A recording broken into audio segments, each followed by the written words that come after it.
Welcome to Pioneer Sideline. I'm your host, Chris Hoffman. Episode 166 coming at you here from the University Center here on campus. Pioneer Sports, they've been bringing it for 166 weeks. Now we're going to continue it here. Softball, they were in action this past Easter weekend, and they went down to Kentucky playing Alice Lloyd there. We're going to take a look at how that went, and the Pioneers, they had some success. Alice Lloyd, not really a team that's had much success over the last 4 or 5 years, only winning 4 games in the last 5 years. We're not going to bring an analyst, Tim Hardy here. Alice Lloyd, you see the games there, 23-0.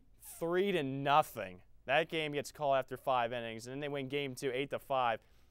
Tim, these were kind of expected wins. They're playing an Alice Lloyd team that has only won 4 games in the last 5 years, and 3 of the 4 came by forfeit to a team last year in Asbury. So Alice Lloyd, basically, these were wins the Pioneers really just needed to get off their schedule, and it gets them right back in track in KIAC play. Yeah, Chris, I have to agree there. When it comes to finding ways to score, you just look at it and being able to win 23-0 and then 8-5 on a close one. It's things that Point Park should easily won, and I'm pretty sure they did very well with it. And then you look at it, it kind of shows the inconsistency again. They're both big wins for the Pioneers by all means. But you see there a complete game by both sides of the play, a shutout, and then you put up all the runs of 23 there. The Pioneer bats definitely were feeling in that game there, Tim. And once again, kind of expected. They were playing a team that really, they should have just walked all over there, and they did so in game 1. Yeah, we've seen that obviously when it comes to Alice Lloyd. They didn't have nothing really to bring to the Point Park, and Point Park showed that right off the bat, being able to find ways to beat them. And being able to win 23-0 it's big, but it's not that big. It wasn't a really decent team. So expect Point Park to still be on their toes to be able to be consistent all throughout the league. Well, we saw game 2 there, much closer, an 8-5 win for the Pioneers. But, Tim, still the Pioneers, they took care of business. 2 wins that they should have had, and they took care of business. And that's what they need to do in this first year in the KIAC. Yeah, I have to absolutely agree when it comes to that, Chris. You know, Point Park needs to make sure they come out here, get the wins they're supposed to get out here, and if they make sure they keep doing that throughout this, they'll have a pretty good season.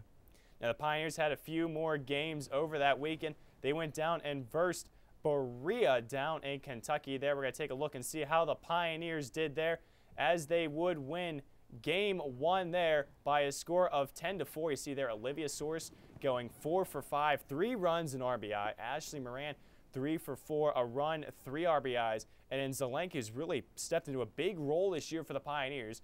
Goes 6 innings, 6 hits, only 2 earned runs, and 5 strikeouts there. Berea, you see, Katrin 1 for 3, a run, RBI. Arvin 1 for 4, a run and an RBI. Arvin also was the pitcher. She went 5 innings, 6 hits, 2 earned, and a strikeout. So you look at it there, Pioneers, they come away with the big win there, do they, Tim, against Berea College on the road.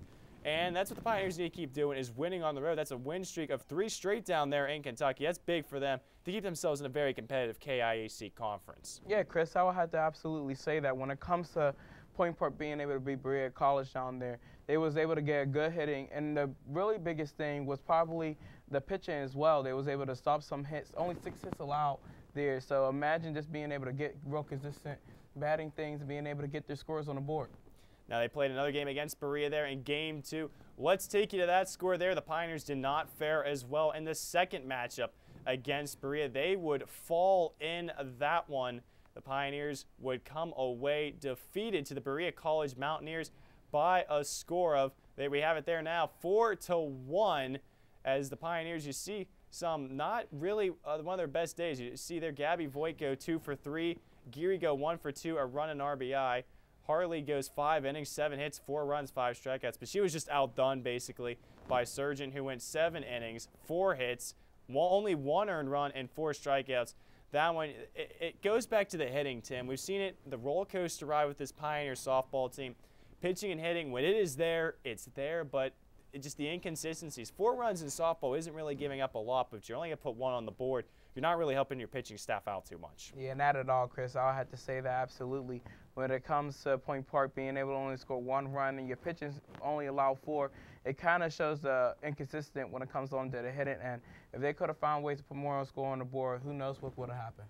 Now, pitching's been getting done for the Pioneers. His named KIAC Player of the Week for softball was Alexa Zaleka. Very good for her. Moving up now to becoming a KIAC Player of the Week. And we've mentioned it. We've seen it all season so far. Excuse me. Kristen Zelenka there. Pardon me for that. Kristen Zelenka named KIAC Player of the Week, the pitcher for the Pioneers. And she's been getting it done all season for Tim. She's come out there, pitched almost every game, a complete game. And that's really key because now you have Kelsey Robertson and then you have Zelenka. If you add that as a great 1-2 punch, the Pioneers can really roll ahead here in the KIAC. Yeah, no doubt about that, Chris. When it comes to Kristen Zelenka, I will have to say just being able to have one that could be able to count on is going to be something that's very important when it comes to Point Park. Yeah, the Pioneers, we see they're going to try to continue moving forward in the KIAC, but we're going to take a quick commercial break and then be back with Phil Novosik as we break down baseball. Don't go anywhere. You're watching the Pioneer Sideline here on UView.